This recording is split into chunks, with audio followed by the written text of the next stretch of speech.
എനിക്ക് എന്തെങ്കിലും പ്രൊഡക്റ്റൊക്കെ കൊറിയർ വരുമ്പം അത് പാറുക്കുട്ടിക്കുള്ളതാണോ എന്ന് അറിയാൻ വേണ്ടിയിട്ട് അവളിങ്ങനെ ആകാംക്ഷയോടെ നോക്കി നിൽക്കും കേട്ടോ. അങ്ങനെ അവൾക്കൊരു സർപ്രൈസ് കൊടുക്കാൻ വേണ്ടിയിട്ട് വാങ്ങിയ ഒരു വാട്ടർ ബോട്ടിലാണ് കേട്ടോ ഇത്. ഞാൻ മീഷോയിൽ 200 രൂപയ്ക്ക് പർച്ചേസ് ചെയ്ത ഒരു ബോട്ടിലാണിത്. അവൾ ഏകദേശം സ്ട്രോയിലൂടെ കുടിക്കാൻ വേണ്ടിയിട്ട് പഠിച്ച ടൈമിൽ ഞാൻ കാർട്ട് ചെയ്തിട്ടുണ്ടായിരുന്നു ഈ ഒരു ബോട്ടിൽ. നല്ല ക്വാളിറ്റി പ്രൊഡക്റ്റാണ്. 200 രൂപയ്ക്ക് നല്ല വർത്തായിട്ടുള്ളൊരു പ്രൊഡക്റ്റായിട്ടാണ് എനിക്ക് തോന്നിയത്. ഏകദേശം ഒരു 1/2 ലിറ്ററോളം വെള്ളമോ നമുക്ക് എന്തെങ്കിലും ജ്യൂസോ കാര്യങ്ങളൊക്കെ അവർക്ക് ഇതിനകത്ത് കൊടുക്കാൻ പറ്റും.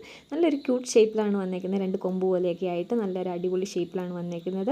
അതുപോലെ അവർ ആ ഒരു സക്ക് ചെയ്യുന്ന ഒരു ഭാഗത്തായിട്ട് ആ ഒരു സിലിക്കോണിൻ്റെ മെറ്റീരിയലിലാണ് ആ ഒരു ഭാഗം കൊടുത്തേക്കുന്നത്. അതുപോലെ നമുക്ക് അത്യാവശ്യം ഹോട്ട് വാട്ടറൊക്കെ യൂസ് ചെയ്ത് ഇത് വാഷ് ചെയ്യാനും പറ്റും. പിന്നെ അവർക്ക് ഇങ്ങനെ ടൈ ചെയ്താണ് അവരുടെ കഴുത്തിലൂടെ ഇങ്ങനെ തൂക്കിയിടാൻ വേണ്ടിയിട്ട് ഇങ്ങനെ ഒരു ടൈം ഇതിൻ്റെ കൂടെ വരുന്നുണ്ട്. അത് നമുക്ക് റിമൂവ് ചെയ്യും പിന്നെ അറ്റാച്ച് ചെയ്യാൻ പറ്റുന്ന മോഡലാണ്. അപ്പോൾ ഈ ഒരു ബോട്ടിൽ വേണമെന്നുള്ളവർ ലിങ്ക് ഒന്ന് കമൻറ്റ് ചെയ്താൽ മതി. അപ്പോൾ ഓട്ടോമാറ്റിക്കലി ലിങ്ക് നിങ്ങൾക്ക് കിട്ടും. നിങ്ങളുടെ കുഞ്ഞുമക്കൾക്കൊക്കെ സർപ്രൈസ് ആയിട്ട് വാങ്ങി കൊടുക്കാൻ പറ്റിയ നല്ല അടിപൊളി ഒരു ഐറ്റമാണ് കേട്ടോ.